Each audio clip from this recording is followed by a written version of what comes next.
ನಮಸ್ಕಾರ ವೀಕ್ಷಕರೇ, ನಾನು ನಿಮ್ಮ ಮಂಜುನಾಥ್ ಅಡ್ವೊಕೇಟ್ ಮಾತಾಡ್ತಾ ಇರೋದು. ಇವತ್ತು ಸುಪ್ರೀಂ ಕೋರ್ಟಿನ ಮುಖ್ಯ ನ್ಯಾಯಮೂರ್ತಿಗಳಾದಂತಹ CJI ಸೂರ್ಯಕಾಂತ್ ರವರು ಈ ದೇವಾಲಯಗಳಿಗೆ ಭಕ್ತರಿಂದ ಬರುವಂತಹ ಕಾಣಿಕೆಗಳು ಏನಿದೆ, ಆ ಹಣವು ದೇವಾಲಯಕ್ಕೆ ಸಂಬಂಧಪಟ್ಟಿದ್ದು. ದೇವಾಲಯದ ಹಣ ದೇವರ ಮತ್ತು ದೇವಾಲಯದ ಅಭಿವೃದ್ಧಿ ಕಾರ್ಯಗಳಿಗೆ ಮಾತ್ರ ಬಳಸಿಕೊಳ್ಳತಕ್ಕದ್ದು. ಇದು ಭಕ್ತರ ಹಣ ದೇವಾಲಯಕ್ಕೆ ಮಾತ್ರ ಮೀಸಲಿಡಬೇಕು ಎಂಬುವಂತಹ ಮಹತ್ತರವಾದಂತಹ ತೀರ್ಮಾನವನ್ನು ಪುನರುಚ್ಚರಿಸಿದ್ದಾರೆ. ಇದರ ಜೊತೆಗೆ ಮುಂದುವರಿದಂತೆ ಇನ್ನೂ ಏನು ಹೇಳಿದ್ದಾರೆ ಅಂದರೆ, ಇದು ಕೋಆಪರೇಟಿವ್ ಬ್ಯಾಂಕ್ಗಳ ಆದಾಯದ ಮೂಲ ಆಗಬಾರದು. ಅಂದರೆ ಕೆಲವು ಸಣ್ಣ ಪುಟ್ಟ ಬ್ಯಾಂಕ್ಗಳಲ್ಲಿ ಆದಾಯಗಳು ಇರೋದಿಲ್ಲ. ಅಂತಹ ಸಂದರ್ಭಗಳಲ್ಲಿ ಇವರು ಆದಾಯವನ್ನು ಅದರಲ್ಲಿ ಇಟ್ಟು ಅದರಿಂದ ಬರುವಂತಹ ಆದಾಯವನ್ನು ತೆಗೆದುಕೊಳ್ಳುವ ನಿಟ್ಟಿನಲ್ಲಿ ಇಂತಹ ಸಣ್ಣ ಪುಟ್ಟ ಕೋಆಪರೇಟಿವ್ ಬ್ಯಾಂಕ್ಗಳಲ್ಲಿ ದೇವಾಲಯದ ಹಣವನ್ನು ಇಡಬಾರದು. ಇಟ್ಟಿದ್ದೇ ಆದಲ್ಲಿ ಅದಕ್ಕೆ ರಕ್ಷಣೆ ಇರುವುದಿಲ್ಲ. ಇದು ಜವಾಬ್ದಾರಿಯಿಂದ ನಿರ್ವಹಿಸಬೇಕಾದಂತಹ ಒಂದು ಕೆಲಸ ಆಗಿದೆ. ಯಾಕಂದರೆ ಭಕ್ತರು ಭಾವನೆಗಳನ್ನು ಹೊಂದಿ ದೇವರಿಗೆ ಕಾಣಿಕೆಗಳನ್ನು ನೀಡ್ತಾರೆ. ಅದನ್ನು ನಾವು ಜವಾಬ್ದಾರಿಯುತವಾಗಿ ನಿರ್ವಹಿಸಬೇಕಾದರೆ ಅಂತಹ ಸಂದರ್ಭ ಬಂದಿದ್ದೇ ಆದಲ್ಲಿ ನೀವು ನ್ಯಾಷನಲೈಸ್ ಬ್ಯಾಂಕ್ಗಳು ಅಂದರೆ ರಾಷ್ಟ್ರೀಕೃತ ಬ್ಯಾಂಕ್ಗಳಲ್ಲಿ ನೀವು ಇಟ್ಟಾಗ ನಿಮಗೆ ಭದ್ರತೆಯೂ ಇರುತ್ತದೆ ಮತ್ತು ಠೇವಣಿಯ ಮೇಲೆ ಹೆಚ್ಚಿನ ಬಡ್ಡಿಯೂ ಸಿಗುತ್ತದೆ. ಅದನ್ನು ಬಿಟ್ಟು ನೀವು ಈ ಒಂದು ಸಣ್ಣ ಪುಟ್ಟ ಕೋಆಪರೇಟಿವ್ ಬ್ಯಾಂಕ್ಗಳಲ್ಲಿ ಇಟ್ಟಿದ್ದೇ ಆದಲ್ಲಿ ಸಮಸ್ಯೆ ಕಟ್ಟಿಟ್ಟ ಬುತ್ತಿ ಅಂತ ಹೇಳಿ ತೀರ್ಮಾನವನ್ನು ಮಾಡಿದ್ದಾರೆ. ಅಂದರೆ ಭಕ್ತರ ಹಣ ದೇವಾಲಯಕ್ಕೆ ನೀಡಿರುವಂತಹ ಹಣ ದೇವಾಲಯದ ಅಭಿವೃದ್ಧಿ ಕಾರ್ಯಗಳಿಗಾಗಿಯೇ ಮೀಸಲಿಡಬೇಕು. ಅದನ್ನು ಉಳಿದ ಇನ್ನೇನೋ ಒಂದು ಆದಾಯದ ಮೂಲವನ್ನಾಗಿ ಮಾಡಿಕೊಳ್ಳಬಾರದು. ಬ್ಯಾಂಕ್ಗಳು ಉಳಿವಿನ ಅಂಚಿನಲ್ಲಿ ಇದ್ದಾಗ ಈ ಒಂದು ದೇವಾಲಯದ ಹಣವನ್ನು ಬಳಸಿಕೊಳ್ಳಬಾರದು ಎಂಬುವಂತಹ ತೀರ್ಮಾನವನ್ನು ನೀಡಿದ್ದಾರೆ. ಈ ಒಂದು ಕೇರಳ ಕೋಆಪರೇಟಿವ್ ಬ್ಯಾಂಕ್ಗೆ ಸಂಬಂಧಪಟ್ಟಂತೆ ಈ ತೀರ್ಮಾನವನ್ನು ನ್ಯಾಯಾಲಯ ನೀಡಿದೆ. ತಿರುನೆಲ್ಲಿ ಸರ್ವಿಸ್ ಕೋಆಪರೇಟಿವ್ ಬ್ಯಾಂಕ್ಗೆ ಸಂಬಂಧಪಟ್ಟಂತೆ ಈ ಒಂದು ಕೇರಳ ಹೈಕೋರ್ಟ್ ತೀರ್ಮಾನವನ್ನು ನೀಡಿತ್ತು. ಅದು ಸುಪ್ರೀಂ ಕೋರ್ಟಿಗೆ ಹೋದಾಗ ಅವರು ಈ ಒಂದು ಮೇಲ್ಕಂಡ ತೀರ್ಪನ್ನು ನೀಡಿದ್ದಾರೆ. ಒಟ್ಟಾರೆಯಾಗಿ ಇದು ಒಂದು ಮಾದರಿಯಾದಂತಹ ತೀರ್ಪು ಅಂತ ಹೇಳಬಹುದು. ಒಂದು ಲ್ಯಾಂಡ್ ಮಾರ್ಕ್ ಜಡ್ಜ್ಮೆಂಟ್ ಅಂತಲೇ ಹೇಳಬಹುದು.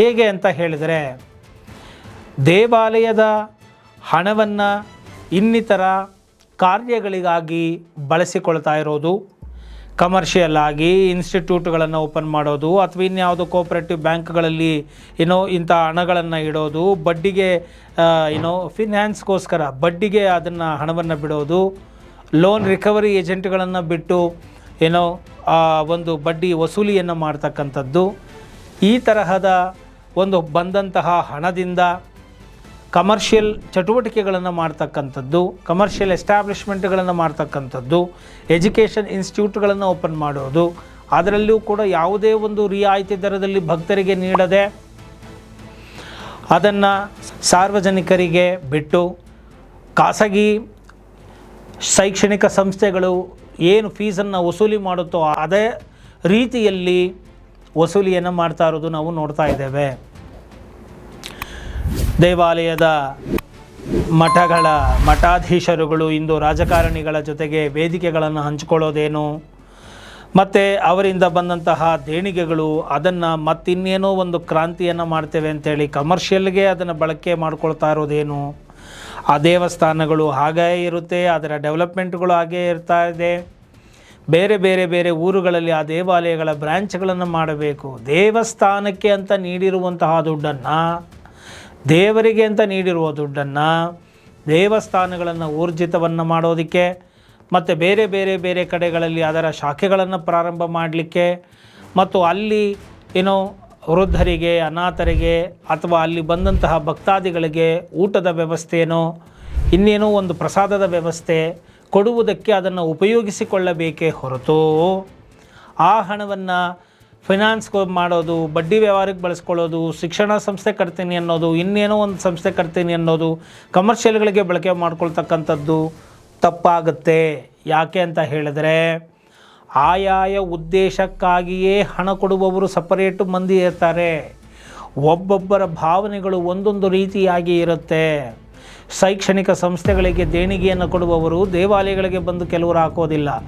ದೇವಾಲಯಗಳಿಗೆ, ದೇವಸ್ಥಾನಗಳಿಗೆ ಬಂದು ಕಾಣಿಕೆಯನ್ನು ನೀಡುವವರು ಕೆಲವರು ಶೈಕ್ಷಣಿಕ ಸಂಸ್ಥೆಗೋ ಅಥವಾ ಇನ್ಯಾವುದೋ ಒಂದು ಕಮರ್ಷಿಯಲ್ ಕಾರಣಕ್ಕೆ ಅವರು ದೇಣಿಗೆಯನ್ನು, ಕಾಣಿಕೆಯನ್ನು ನೀಡುವುದಿಲ್ಲ. ಅಂದರೆ ಒಬ್ಬೊಬ್ಬರ ಮನಸ್ಥಿತಿಯೂ ಒಂದೊಂದು ರೀತಿಯಾಗಿ ಇರುತ್ತದೆ. ಒಬ್ಬರು ಅನಾಥರಿಗೆ ನೀಡ್ತಾರೆ, ಒಬ್ಬರು ವೃದ್ಧಾಶ್ರಮಕ್ಕೆ ನೀಡ್ತಾರೆ, ಅನಾಥಾಶ್ರಮಕ್ಕೆ ನೀಡ್ತಾರೆ. ಅಂತಹವರು ದೇವಸ್ಥಾನಗಳಿಗೆ ಹೋಗಿ ಕೊಡೋದಿಲ್ಲ. ಕೆಲವರು ದೇವಸ್ಥಾನಗಳನ್ನು ಪ್ರೀತಿಸುವಂಥವರು, ಭಕ್ತಿ ಭಾವನೆಗಳನ್ನು ಇಟ್ಟುಕೊಂಡಿರ್ತಕ್ಕಂಥವರು ಕೋಟ್ಯಾಂತರ ರೂಪಾಯಿ ಬೆಲೆ ಬಾಳುವಂತಹ ಕಿರೀಟಗಳನ್ನು, ವಜ್ರ ವೈಡೂರ್ಯಗಳನ್ನು ನೀಡ್ತಾರೆ. ಕೆಲವರು ದವಸ ಧಾನ್ಯಗಳನ್ನು ನೀಡ್ತಾರೆ. ಸೊ ಹೀಗೆ ಒಬ್ಬೊಬ್ಬರ ಮನಸ್ಥಿತಿಯು ಒಂದೊಂದು ರೀತಿಯಲ್ಲಿ ಇರುತ್ತದೆ. ಆದ್ದರಿಂದ ಯಾರ್ಯಾರು ಯಾವ ಯಾವ ಉದ್ದೇಶಕ್ಕಾಗಿ ಕಾಣಿಕೆಯನ್ನು ನೀಡಿದ್ದಾರೋ ಅದೇ ಉದ್ದೇಶಕ್ಕಾಗಿಯೇ ಬಳಕೆ ಮಾಡಿಕೊಳ್ಳುವುದು ಸೂಕ್ತ ಎಂಬುದು ನನ್ನ ಒಂದು ವೈಯಕ್ತಿಕ ಅಭಿಪ್ರಾಯ ಕೂಡ ಆಗಿದೆ. ಸೊ ಇದನ್ನು ಭಕ್ತಾದಿಗಳು ಕೂಡ ತಿಳಿದುಕೊಳ್ಳಬೇಕು. ಸೊ ಹುಂಡಿಗಳಲ್ಲಿ, ದೇವಸ್ಥಾನಗಳಲ್ಲಿ ಹಾಕಿದ ದುಡ್ಡು ದೇವರ ಕಾರ್ಯಕ್ಕಾಗಿ ನಡೆಯಬೇಕಾಗುತ್ತೆ. ಅದನ್ನು ಬಿಟ್ಟು ಬೇರೆ ಕಾರ್ಯಗಳಿಗೆ ಅಲ್ಲ ಎಂಬುದನ್ನು ತಿಳಿದುಕೊಳ್ಳಬೇಕು. ಮತ್ತು ಭಕ್ತಾದಿಗಳು ಕೂಡ ಇದನ್ನು ಆಗ್ರಹಿಸಬೇಕು. ಅದು ಇಲ್ಲದೆ ಹೋದಲ್ಲಿ ಅದು ದೇವಸ್ಥಾನ ಊರ್ಜಿತ ಆಗ್ತಾ ಇರೋದಿಲ್ಲ, ಬೆಳೀತಾ ಇರೋದಿಲ್ಲ. ಅಲ್ಲಿ ಸರಿಯಾದ ಊಟದ ವ್ಯವಸ್ಥೆಗಳಿರೋದಿಲ್ಲ, ಮಠಮಾನ್ಯಗಳು ಬೆಳೀತಾ ಇರೋದಿಲ್ಲ, ಬೇರೆ ಇನ್ನೇನೋ ಬೆಳೀತಾ ಇರುತ್ತೆ. ಮಠಕ್ಕೆ, ದೇವರಿಗೆ ಹಾಕಿದಂತಹ ದುಡ್ಡು ವೇದಾಧ್ಯಯನ, ಉಪನಿಷತ್ತುಗಳು, ಧರ್ಮಶಾಸ್ತ್ರಗಳು, ಪ್ರವಚನಗಳು, ಸತ್ಸಂಗಗಳು, ಈ ರೀತಿಯಾಗಿ ದೇವರ ಬೇರೆ ಬೇರೆ ದೇವಸ್ಥಾನಗಳು, ಬೇರೆ ಬೇರೆ ಶಾಖೆಗಳನ್ನು ಮಾಡಿಕೊಳ್ಳೋದಕ್ಕೆ, ಕೇವಲ ಧಾರ್ಮಿಕ ಕ್ರಿಯೆಗಳನ್ನು ಮಾಡಿಕೊಳ್ಳೋದಕ್ಕೆ, ಅನ್ನದಾನಕ್ಕೆ ಬಳಸಿಕೊಳ್ಳಬೇಕೇ ಹೊರತು ಬೇರೆ ಇನ್ಯಾವ್ಯಾವುದೋ ಕ್ರಿಯೆಗಳಿಗಾಗಿ ಅಲ್ಲ. ಅದಕ್ಕಾಗಿಯೇ ದಾನವನ್ನು ಪ್ರತ್ಯೇಕವಾಗಿ ಸ್ವೀಕರಿಸಿ ಆ ಒಂದು ಉದ್ದೇಶಕ್ಕೆ ಬಳಕೆ ಮಾಡಿಕೊಂಡ್ರೆ ನನ್ನ ಅಭ್ಯಂತರ ಏನು ಇರೋದಿಲ್ಲ ಎಂಬುವಂತಹ ಮಾತನ್ನು ಹೇಳ್ತಾ ಈ ಒಂದು ವಿಡಿಯೋವನ್ನು ನಿಮಗಾಗಿ ತಂದಿದ್ದೇನೆ. ಇಷ್ಟ ಆಗಿದ್ದೆ ಆದಲ್ಲಿ ಮರೆಯದ ಹಾಗೆ ಲೈಕ್ ಕೊಡಿ, ಇತರರಿಗೂ ಕೂಡ ಶೇರ್ ಮಾಡಿ, ಕಾಮೆಂಟ್ ಮಾಡಿ. ಜೈ ಹಿಂದ್, ಜೈ ಕರ್ನಾಟಕ ಮಾತೆ.